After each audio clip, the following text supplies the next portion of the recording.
Do you value decisiveness in action more than not being wrong or making a mistake? Sam was leading her team in a new direction, and she needed to make some big decisions. She'd produced this elaborate decision tree, many branches deep. She said, "We can use this to make decisions." Unlike some who rely on intuition, Sam relies on logic to guide her decision making. She envied those who saw the world in black and white.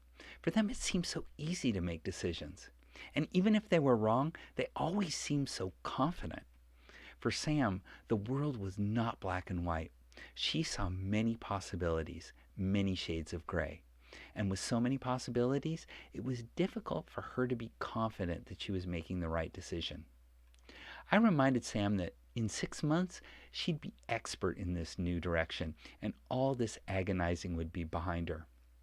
Without a word, I can tell that she understood and agreed.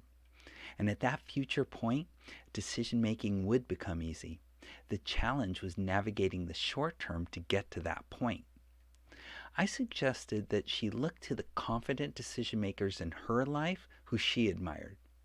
I asked her, what would they do if they discovered if they'd made a mistake? And she told me the story. She said that she had this super confident boss, and everybody just followed her lead. And whenever Sam realized that the team may be headed in a bad direction, she would make a brief comment to the boss saying, this or that could happen. And that's all she'd say, and she'd just wait. And usually within 24 hours, her boss would change her mind and announce a new direction. And that would be it. No reflection, no apparent remorse or regret, just plowing ahead. And I asked her, well, what can you take from that? And said, well, my boss valued decisiveness in action more than not being wrong or making a mistake. Mistakes were fine and just needed a course correction along the way. And with that, she looked down at her decision tree, circled the branch, and said, time to get to action. How do you make decisions when things aren't black and white?